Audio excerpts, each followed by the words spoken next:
एक बार फिर भारत की सबसे बड़ी मेडिकल परीक्षा नीट यूजी सवालों के घेरे में है।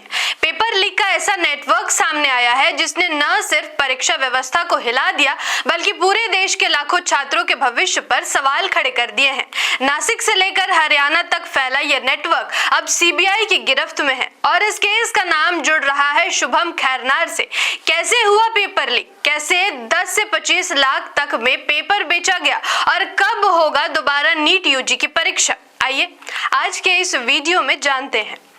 मैं आकृति और आप देख रहे हैं MNT news network. NEET UG 2026 परीक्षा के दौरान पेपर लीक का एक बड़ा मामला सामने आया है।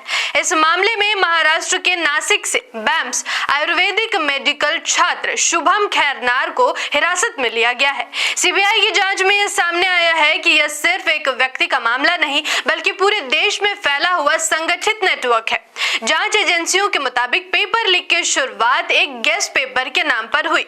यह पेपर असली परीक्षा से पहले ही कुछ लोगों तक पहुंच गया था। इसे 10 लाख से 25 लाख तक में बेचा गया, यानी यह एक बड़ा रैकेट था जो पैसे के बदले परीक्षा की जानकारी बेच रहा था। सीबीआई जांच में शुभम खैरनार को इस नेटवर्क का एक महत्वपूर्ण मध्यस्थ बताया जा रहा है। आरोप है कि उसे एक हार्ड कॉपी मिली थी जिसे उसने आगे डिजिटल रूप में बदलकर दूसरे राज्यों तक भेजा। यही कंटेंट आगे हरियाणा और राजस्थान तक फैलाया गया।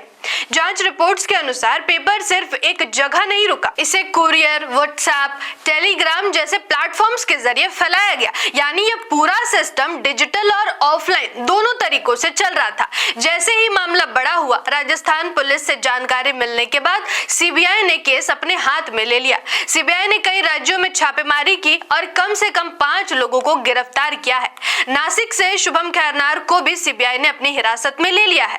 जांच में यह भी सामने आया है कि यह सिर्फ 2 से 3 लोगों का मामला नहीं बल्कि इसमें करीबन 40 से 50 लोगों का एक बड़ा नेटवर्क शामिल हो सकता है जो कई राज्यों में फैला हुआ है, जैसे महाराष्ट्र, राजस्थान, हरियाणा, बिहार समेत अन्य राज्य शामिल हो सकते हैं। इस केस में सबसे बड़ा खुलासा यह है कि असली पेपर को पहले एक गेस्ट पेपर के रूप में बदला गया, यानी छात्रों को ऐसा पेपर दिया गया जो लगभग असली पेपर जैसा था। कुछ रिपोर्ट्स में दावा है कि इस पेपर में 150 में से 120 सवाल मिलते जुलते थे। इस पूरे रैकेट में छात्रों और अभ्यर्थियों से भारी रकम वसूली गई। कुछ रिपोर्ट्स के मुताबिक एक पेपर के लिए 10 लाख से 25 लाख तक लिए जा रहे थे। यह पैसा सीधे कोचिंग और दलाल नेटवर्क के जरिए लिया जाता था। सीबीआई अब यह पता लगाने में लगी है कि असली मास्टरमाइंड कौन है, पेपर सबसे पहले कहां से लीक हुआ और इस नेटवर्क में कौन-कौन बड़े लोग शामिल हैं।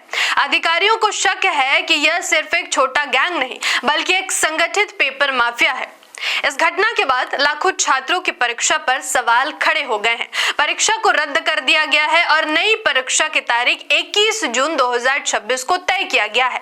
हालांकि अब भी छात्रों और अभिभावकों में गुस्सा है कि बार-बार पेपर लीक जैसे मामले क्यों सामने आते हैं। नीट यूजी जैसा बड़ा और महत्वपूर्ण एग्जाम अगर बार-बार पेपर लीक के आरोपों में फंसता रहा तो सवाल सिर्फ एक केस का नहीं रहेगा, सवाल पूरे सिस्टम की पारदर्शिता पर भी उठेगा। अब देखना यह होगा कि सीबीआई इस नेटवर्क की जड़ तक कितनी गहराई से पहुंचती है और क्या सच में कोई बड़ा नाम सामने आता है या नहीं। इस पर अपनी राय नीचे कमेंट जरूर करें। धन्यवाद।